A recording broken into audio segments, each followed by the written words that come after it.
Assalamualaikum warahmatullahi wabarakatuh. Salam sejahtera untuk kita semua. Saat ini saya berada di Sumatera Utara. Saya sedang berada di kantor Inspektorat Provinsi Sumatera Utara. Dan tadi pagi baru saja melakukan rapat koordinasi terkait PPDB dan juga pendidikan atau pemenuhan hak atas pendidikan anak-anak pengungsi luar negeri di Kota Medan. Dan sekarang di samping saya ada Pak Lasro Marbun. Pak Lasro adalah Kepala Inspektorat Provinsi Sumatera Utara yang juga PLT, Kepala Dinas Pendidikan Provinsi Sumatera Utara.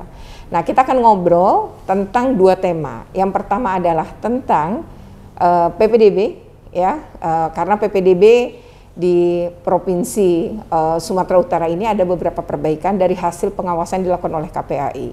Nah, perbaikan mulai dari sisi aturan sampai hal-hal yang tahun lalu terjadi itu kemudian ada perbaikan pada tahun ini. Nah, kita kan ingin tahu nih ya, ada sejumlah daerah yang memang kami datangi, di antaranya adalah Provinsi Lampung, Provinsi DKI Jakarta, dan juga Provinsi Sumatera Utara selain beberapa wilayah Serang dan Jabodetabek. Nah, sekarang kita akan ngobrolin tentang PPDB tahun 2022 seperti apa, dan kebetulan ini tanggal 30 Mei ya Pak, dan betul, ada pengumuman tahap pertama. Nah, kita akan lihat karena ternyata di Sumatera Utara yang sangat luas ini ada daerah-daerah yang khusus gitu ya, perlakuan zonasinya khusus karena memang tidak terjangkau ya, sulit sekali misalnya akses internet dan lain-lain. Nah, seperti apa sih sebenarnya PPDB-nya, kita akan ngobrol dengan Pak Lasro Marbun ya. Tapi sebelumnya jangan lupa untuk di like, share, comment, and subscribe agar terus terupdate dengan video-video tentang pendidikan dan anak. Pak Lasro kan nggak kenal maka tak sayang nih. Mungkin Pak Lasro harus kenalan nih nama, jabatan, dan sebelumnya di mana nih. Oke, silakan Pak. Terima kasih Bu Retno dan teman-teman dari KPAI. Saya berbangga hati dan bersyukur bisa mendapat kehormatan kunjungan dari KPAI ke Sumatera Utara. Dan mohon maaf juga tadi saya terlambat menemui atau menemani teman-teman dari KPAI karena baru tiba di Sumatera Utara.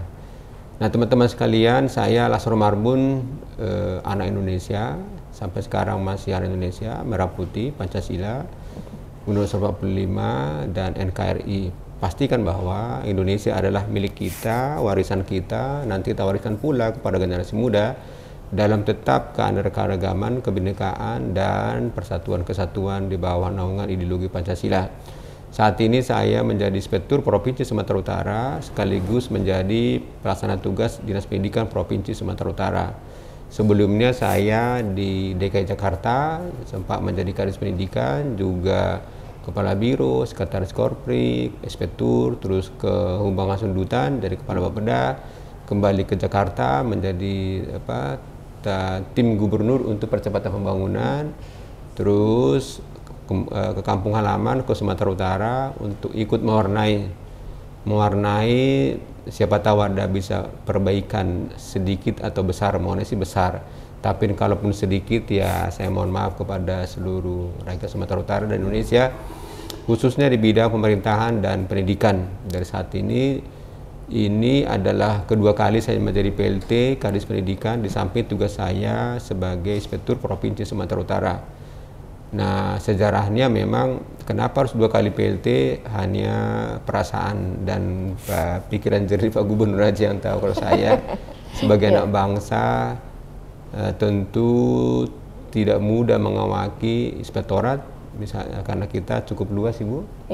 Ada 33 kabupaten kota, sekolah itu ada 2.175, desa ada 5.417, terus perangkat daerah ada 49, BUMD ada 6, sebenarnya cukup luas tugasnya inspektorat. Nah, pendidikan kalau pendidikan sebenarnya nggak terlalu luas, cuman wilayahnya luas dan complicated dari transisi peralihan sekolah menengah SMA, SMK, SLB dari kota, kabupaten ke provinsi.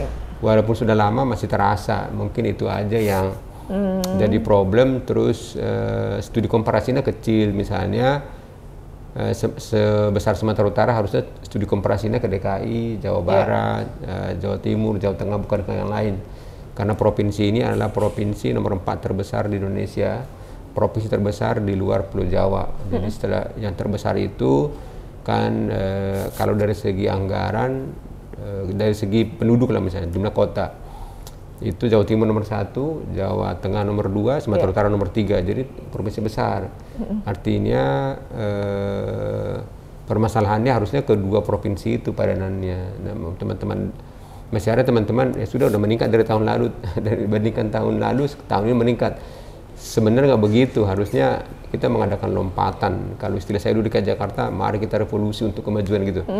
Nah sekarang itulah yang diusung kalau bisa, tapi dengan batas-batasan, tentu terbatas karena hanya PLT ya apa yang saya bisa lakukan, saya lakukan gitu ya. Sebagaimana dulu saya lakukan juga di DKI Jakarta gitu, mendasar dan tidak bisa hanya di bawah meja, di belakang meja, duduk di kursi, itu bukan manajemen saya. Pendidikan itu harus dilihat langsung apa masalahnya, baru apa penyebabnya dan apa solusi yang kita tawarkan, seperti itu. Perkenalan sementara Bu, terima kasih. Ya, sama-sama Pak. Jadi ini Bapak masih belusukan ke sekolah-sekolah dong sampai sekarang nih, meskipun PLT sekalipun di sini tetap melakukan? Masih. Jadi sela-sela tugas itu kalau luas Sumatera Utara ini ada yang paling jauh 24 jam perjalanan dari Medan. Nah untuk yang 9 jam, 8 jam saya masih pergi. Jadi sampai sekarang saya PLT kedua ini sudah kurang lebih mau 3 bulan ini saya sudah mengunjungi 45 sekolah dengan berbagai cara. Terus di samping juga melaksanakan tugas-tugas inspektorat juga sekaligus gitu ya. Jadi dan hasilnya mengagumkan juga. Ada yang sekolah bagus banget, tapi ada juga teman-teman kepala sekolah itu jadi saya evaluasi, saya kembalikan jadi guru dari hasil kunjungan itu. Kalau nggak salah sudah 7 atau 5 sampai 7 orang. Oh jadi ada evaluasi yang kemudian langsung pada saat itu aja gitu kan. Saya lihat laporan di kantor, terus saya lihat keadaan sekolah, saya tanya sana sini, ya kurang pas, mungkin lebih baik menjadi guru saja. Seperti itu. Dan Pak Gubernur, Pak Wagub, pimpinan sangat mendukung itu. Mengapa? Karena memang secara kualitatif kalau dibikin komparasi kualitas pendidikan Provinsi Sumatera Utara, khusus pendidikan menengah dan pendidikan khusus, termasuk juga mungkin dasar, masih jauh masih di bawah 20. Ini mau kita targetkan bisa menjadi 15 besar lah gitu. Tahun ini luar biasa. Hal lain lagi yang perlu bukan hanya kualitas tapi juga tata kelola sekolah, terus integritas personil gitu ya, terutama manajemen. Manajemen itu bisa manajemen pendidikan, di dinas pendidikan, di cabang dinas, di sekolah. Jadi sini Bu Retno dan kawan-kawan yang mendengar, di Sumatera Utara ada tingkatan. Ada dinas pendidikan di provinsi, terus secara regional kita bikin cabang dinas pendidikan untuk ada 18 membawahi 33 kabupaten kota baru sekolah. Jadi karena tidak mungkin kita menjangkau langsung ke sekolah, kita bikinlah Capdis. Tapi Capdis ini bisa bagian dari solusi, bisa juga permasalahan. Kalau dia berperilaku birokrat murni, dia menjadi permasalahan. Tapi kalau dia menjadi pelayan yang baik, dia menjadi solusi.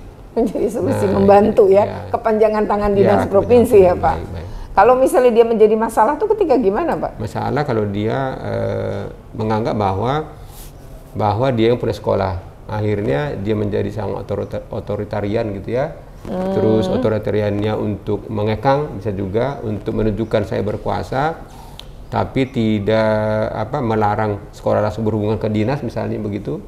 Itu problem, menjadi bukan hanya sekedar problem, persoalan besar. Nah di kita saya coba nggak seperti itu, mereka menjadi manajer area, jadi yang menggerakkan, menghampiri gitu, melayani, bukan pemiliknya tetap pada gubernur. Jadi Anda tidak boleh melarang sekolah-sekolah itu langsung ke dinas atau gubernur. Itu cara memutusnya begitu. Cara memutusnya ya. Jadi emang berat banget ya Pak ya. Pembenahan ini tidak bisa mungkin setahun 2 tahun ya, cukup panjang. Sebenarnya sih kalau saya memang orang nekat kan, Bu Retno udah kenal saya orang bonek, jadi bagi saya tidak ada yang lama. Jadi begitu langkah pertama dilayunkan, harusnya semua selesai. Cuman bagaimana caranya, harus punya konsep yang jelas, harus punya komitmen yang jelas, dan dia konsep itu dia bikin sendiri misalnya, terus baru kemudian bisa dia artikulasikan, dia bisa internalisasikan, terus bisa dievaluasi. Cuman butuh energi gitu aja dan ketulusan. Oke, energi dan ketulusan, menarik ya. Memang sih waktu saya di Jakarta saya juga ikut merasakan tuh apa yang tadi Pak Lasro ceritakan itu pun dilakukan gitu ya. Jadi memang bikin shock terapi gitu ya, tapi akhirnya semua jadi bebenah Pak. Kerasa banget waktu itu. Dan saya ingat betul guru kepala sekolah jadi punya perhatian sama toilet Pak. Iya. Karena Bapak kalau datang langsung ke toilet siswa, itu saya ingat banget Pak. Dan memang ya Bapak kan ngomong juga ya bahwa wajah sekolah tuh mulai dari pintu gerbang ketika satpam menyambut sampai ke toilet sekolah kan. Ya itu artinya kalau itu semua benar, satpam nyambut siapapun ya dengan kata Bapak pakaiannya apapun, pakai sandal jepit sekalipun, tapi ramah, manusiawi ketika menerima, maka itu berarti benar kepala sekolahnya sampai ke dalam. Betul. Apalagi kalau toilet siswanya kemudian bersih gitu. Itu saya ingat betul ketika beliau menjabat dan ternyata nggak berubah sampai sekarang pun punya visi misi yang sama. Nah, pas sekarang ngomongin PPDB nih. Baik. Kan PPDB itu sempat Pak tahun 2017 ada kelas siluman gitu ya, terus banyaklah problem-problem. Tapi terus kami melihat dari pemerintahan mulai ada pembenahan, mulai terlihat. Kita pergi di tahun 2022 nih Pak. Baik. Nah sebenarnya kayak apa sih Pak upaya dan bedanya atau perubahan yang dilakukan dari PPDB 2022 dibanding deh sama yang sebelumnya gitu tahun 2021? 2021 itu Tuhan ya, Allah memberikan pelajaran kepada Pemprov Sumatera Utara. Bahwa bisa loh, walaupun kita udah percaya diri, bisa loh jadi masyarakat dikoreksi gitu. Itu pelajaran, saya tidak begitu setuju persoalan, tapi pelajaran bagi seseorang, bagi kita, bagi kami gitu, bahwa Tuhan memberikan pelajaran. Hal kecil itu jangan anggap kecil. Hal kecil itu udah boleh sederhana gitu, karena IT itu kan sederhana juga. Terus niat baik itu harus dilaksanakan dengan cara baik, dikomunikasikan dengan baik, direnungkan dengan baik, didoakan juga, dikerjakan dengan baik, dan dimonitor gitu kan. Nah itulah yang kami lakukan. Jadi saya tidak merasa memperbaiki, saya hanya berjalan dan berpikir, berprasangka, terus beraktivitas begitu, berbicara, melakukan apa yang pantas saya lakukan, itu aja. Jadi saya sampaikan sama teman-teman pendidikan. Dan begitu hari pertama saya menjadi PLT pada bulan, nggak salah tanggal 8 Februari 2022 ini, oleh Pak Gubernur dikasih lagi beban tugas untuk PLT. Hal yang pertama saya omongin itu VDB. Memang langsung PPDB karena waktu 2021 kan saya periksa juga karena saya inspektur kan. Jadi memori itu melekat. Kita mengadakan mitigasi gitu, istilah keren sekarang lah, mitigasi risiko. Terus kita deskripsikan penyebabnya apa, lalu kita cari solusi, baru kita kerjakan. Nah solusi pertama adalah saya benahin dari mental tadi. Dari mental itu, PPDB itu yang butuh bukan peserta didik, salah itu. Yang butuh itu negara. Bagaimana anak bangsa ini cerdas. Maka jangan disusahin anak yang mencari kecerdasan, berikan kemudahan gitu. Nah itu yang pertama, artinya dari mindset. Yang kedua dari kelembagaan. Kelembagaannya PPDB, dinas itu hanya di provinsi yang jauh banget. Kayak tadi saya gambarkan kan jauh banget. Jadi pemiliknya siapa? Ya sekolah. Sekolah itu siapa? Kepala sekolah, wakil. Baru siapa yang memberikan advis, penasihat-nasihat? Cabang dinas. Baru dinas memutuskan gitu. Jadi artinya ada secara tata kelola, ada pelimpahan kewenangan, ada pembagian tanggung jawab. Terus yang ketiga, kita bikin semacam values lah gitu. Valuesnya itu sekolah itu kamu kenalkan. Sekarang sekolah kamu itu apa gitu. Sekolah kamu itu apa sih? Sampaikan dong kepada masyarakat berapa kuotanya, berapa daya tampung. Kalau di sini kan di kuota, kalau di kita kan tahunya daya tampung. Saya tahu daya tampung. Daya tampung berapa, terus sekolah ini unggulannya apa, budayanya apa, prestasinya apa, supaya masyarakat tidak terjebak gitu. Nah itu jadi artinya ada transparansi terhadap eksistensi sekolah, jangan dibohongi. Terus yang keempat adalah bagaimana memberikan edukasi publik kepada masyarakat dan stakeholder, khususnya para teman-teman yang punya pengaruh. Kan biasanya mereka menjadi saluran dari aspirasi masyarakat, tolong dong anak saya masukkan ke sekolah tertentu. Kita edukasi publiknya adalah dengan cara mendistribusikan sebaran kualitas pendidikan. misalnya di Sumatera Utara ini kan ada sekolah tertentu kayak di kita, bukan kita di Jakarta itu SMA 8, SMA 8. Di sini semua SMA ini, SMA ini. Nah kita coba begitu selesai UAS itu, US bukan UAS, US kemarin itu saya coba evaluasi mana sih sekolah yang tumbuh berkembang cepat. Nah itu kita sebarkan informasi itu supaya masyarakat terdistribusikan harapan terhadap kualitas itu. Dan memang betul ada seperti dulu kita lakukan lah di DKI semua SMA 8. Ternyata ada SMA 78, 28, 81, 13, 68, bahkan dulu sempat 12, 46 apa gitu. Nah ini saya lakukan juga, akhirnya terdistribusi juga. Baru kemudian saya yakinkan bahwa kita wajib membantu orang. Wajib membantu orang, sangat wajib. Tapi yang salah adalah apabila bantuan itu menyakiti orang lain yang lebih berhak. Jadi artinya itulah penggunaan teknologi informasi itu melalui online. Itu kami sampaikan juga. Memang online itu orang yang operatornya, tapi biarkanlah kebenaran itu menjadi publik. Nah, operator itu hanya menjalankan keadilan milik publik itu. Jadi udahlah, artinya apa yang saya katakan, objektivitas dari kegiatan ini sampai kepada masyarakat, dan itu luar biasa. Sampai dengan kita bicara ini mulai dibuka beberapa minggu yang lalu untuk tahap 1 afirmasi perpindahan orang tua, dan prestasi itu reaksi dinamikanya rada datar, tidak bergejolak gitu lah ya, datar ya. Ada masalah tapi tidak terlalu ini ya.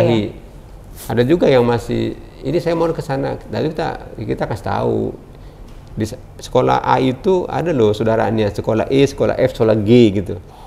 Seperti itu. Jadi kalau nggak di sekolah A, buktinya apa? Ini lulus di TB, lulus di sini gitu kan.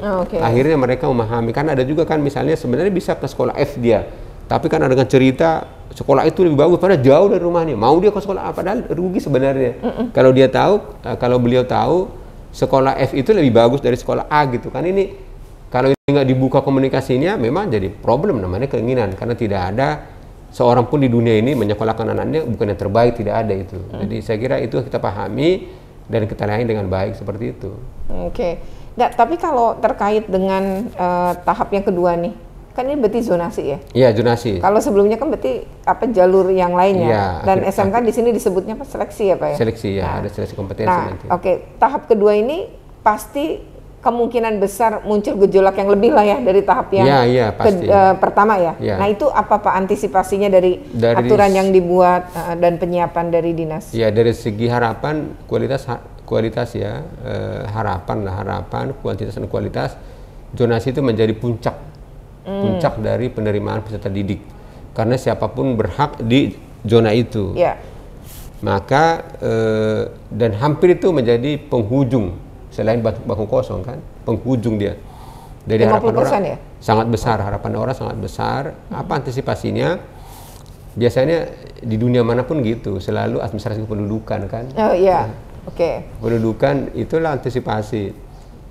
Nah saya sebelumnya sudah sebutkan secara publik kepada publik, kalau kita membuat data yang tidak valid terhadap pendidikan, sebenarnya membohongi diri kita juga. Terus mengorbankan peserta didik juga gitu, mengorbankan kualitas kebenaran juga. Sementara kita mau sekolahkan anak supaya benar, supaya jujur, supaya objektif kan gitu mau kita. Tapi kita melakukan tindakan sebenarnya kakak yang tidak benar. Sebaliknya, terus baru keterangan domisili yang untuk mengangkangi kakak kan tidak benar juga. Itu saya sudah sampaikan, dan surat saya sampaikan jauh sebelumnya, sudah sampaikan kepada seluruh peserta didik terhadap integritas itu, kepada orang tua peserta didik seluruh peserta didik saya suratin. Jadi tidak pakai hanya media gitu, tapi saya suratin juga tulisan tangan saya. Baru kepada seluruh kepala sekolah dan kepada seluruh guru-guru. Bahkan guru-guru itu bukan hanya surat, saya juga Zoom, karena sekarang teknologi Zoom sudah Zoom saya kepada seluruh guru di Provinsi Sumatera terkait itu. Demikian juga kepala sekolah seperti itu. Dan itu saya rasakan dengan tahap pertama ini, saya rasakan itu. Kalau dibandingin tahun lalu, saya juga banyak. Tolong dong Pak Lasro masukin sana. Ini hampir sedikit lah gitu, sedikit banget gitu ya. Jadi ada tapi sudah menurun drastis. Nah, zonasi ini harapan saya juga sama gitu. Tapi mungkin kami di Pendidikan dan jajaran seperti hari ini, sore ini saya akan rapat mengenai persiapan zonasi. dan benar-benar kita integritas. Integritas itu artinya sekali kita tergoyahkan integritas, yaitu akan banyak tekanan-tekanan. Tapi kalau kita berdiri pada integritas itu dengan penjelasan yang baik, misalnya Bapak Ibu, kalau Bapak Ibu nanti masuk zonasi ini gini loh Bapak Ibu, zonasi itu adalah orang berlomba-lomba dalam suatu tempat masuk ke sekolah A, tapi nanti gitu berapa zonasinya diputuskan oleh jumlah peserta didik yang diterima dengan ukuran kedekatan. Jadi bisa 5 km nggak bisa juga, ternyata nanti 1 km persegi orang sudah 500 orang, sementara 500 orang lah daya tampung. Nah itu perlu dikomunikasikan. Saya kira komunikasi memang saya paham betul komunikasi itu menjadi fungsi, dan niat baik kita gitu, niat baik kita itu tergambarkan menjadi energi positif barangkali gitu ya. Dan saya yakin itu, walaupun ini saya yakin itu. Jadi sekarang kok saya yakin aja itu bahwa niat baik itu akan 50% persoalan selesai. Ditambah komunikasi yang baik itu menjadi 75%. Nah kelakuan yang baik itu jaminan 25% gitu. Itu yang saya bawa. Luar biasa ya. Nah ini kalau terkait dengan zona nih Pak, kan ada zona-zona yang tadi ya mungkin blank spot, itu gimana nanti ngatasinnya? Kalau ada pengecualian memang. Di beberapa daerah di Sumatera Utara, misalnya di Nias, baru Tabaksel sebagian, Tapanuli Tengah sebagian, bahkan juga di daerah tertentu sekitar Tanah Karo, Simalungun gitu ada juga itu. Nah untuk itulah gitu, untuk kepiawaian para teman-teman saya lapangan, kita sudah cantumkan pengecualian. Pengecualiannya memang tidak bisa absolut, namanya pengecualian. Jadi akan sangat pengecualian itu nanti akan proporsional sesuai dengan persebaran pendaftaran peserta didik dan persebaran SMA-SMK. Jadi ada juga misalnya Kota Medan ini ada yang tidak terjangkau kemana-mana. Oh iya, betul. Ada kemana-mana, dia nggak terjangkau kemana-mana. Jadi mereka bilang karena tidak ada sekolah negeri berarti di sekitar situ ya. Jauh kemana-mana ke sekolah aja. Jadi mereka kayak di tengah, tapi kayak ya kalau bahasa IT blank spot lah gitu. Jadi kalau ini blank sekolah gitu kan. Nah itu kita akan diskusikan nanti, dan saya yakin begini. Pada saatnya zonasi ini selesai, akan ada juga 1-2 orang peserta didik yang diterima di 1 sekolah, di 2 sekolah, atau 3 sekolah.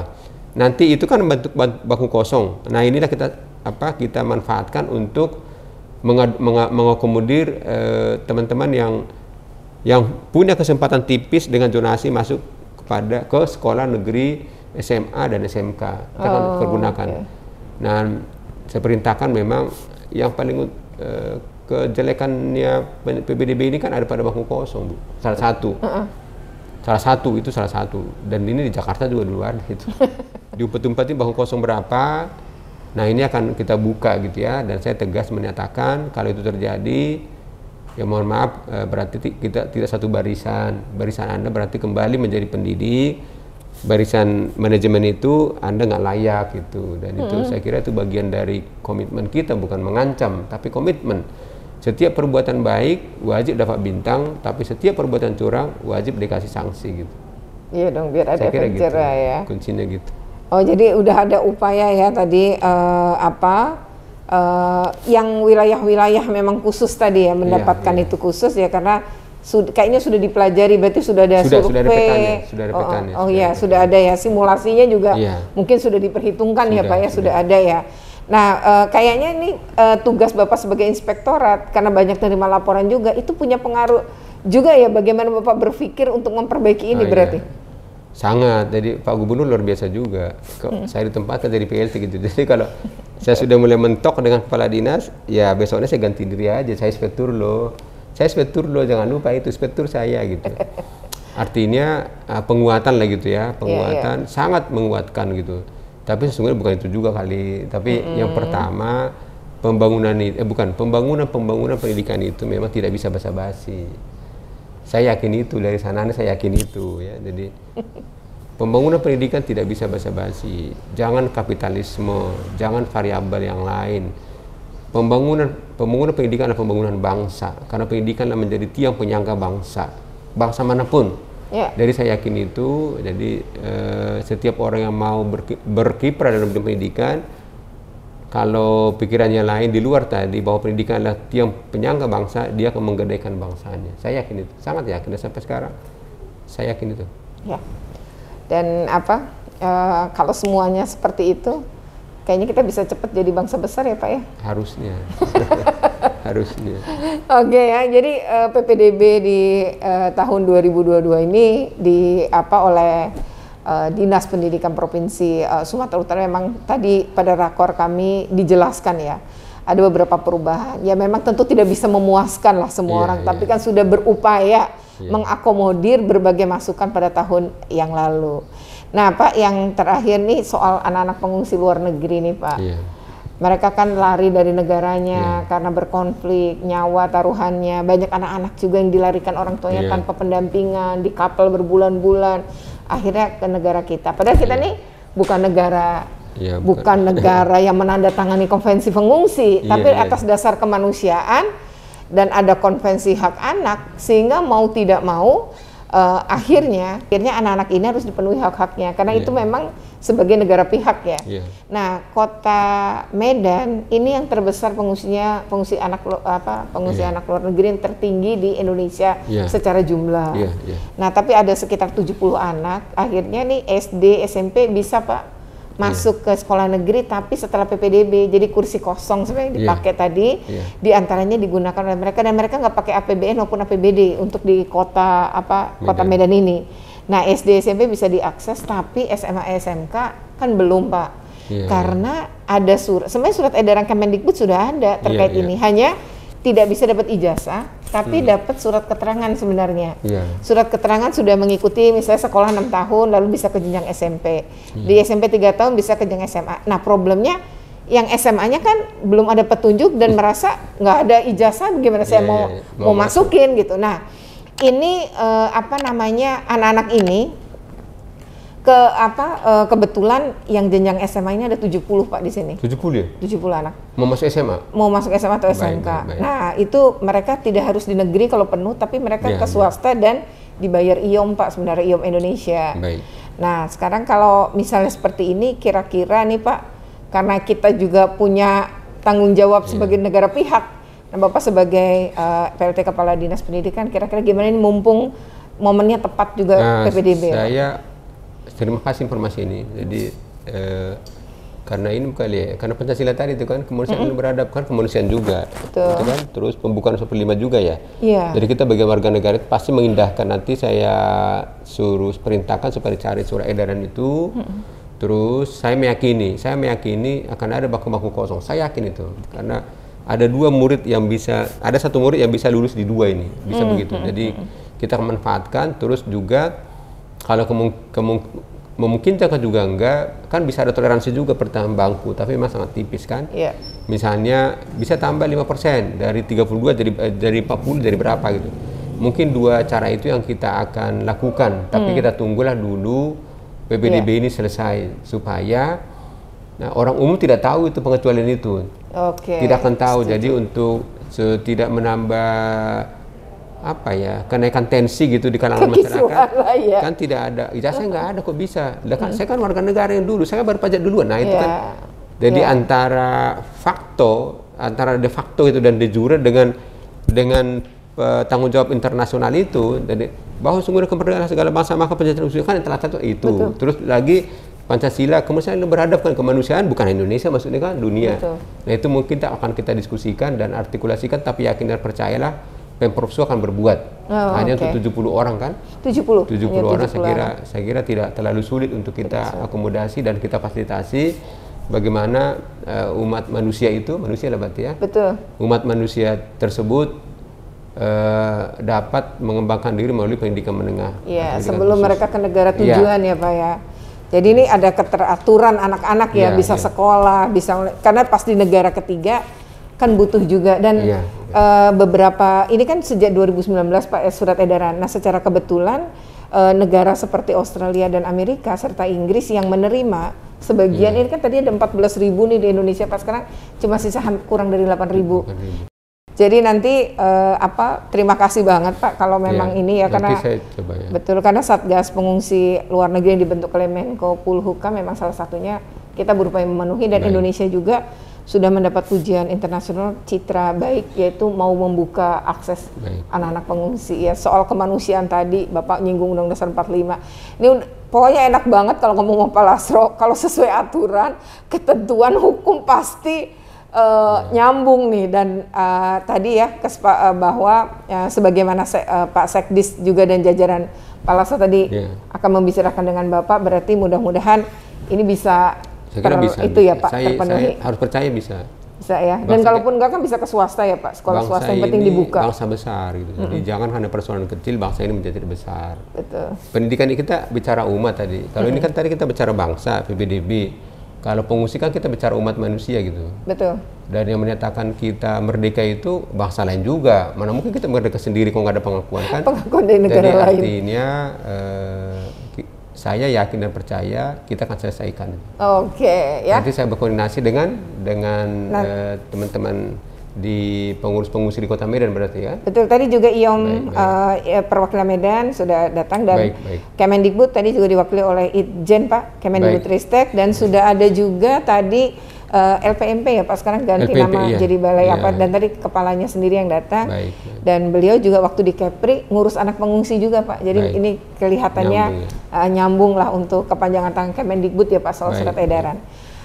Oke, demikian ya obrolan menarik kita dengan Bapak Lasro, dan benar-benar ini kan ngomongin soal hal-hal yang punya integritas, hal-hal yang sebenarnya visi dan misi bangsa ini yang ke depan yang harusnya seperti itu. Dan satu hal lagi, rasa kemanusiaan tadi juga hal yang menarik ya yang disampaikan oleh Pak Lasro Marbun. Pak, terima kasih banyak, semoga sukses terus, PPDB-nya juga lancar untuk tahap kedua.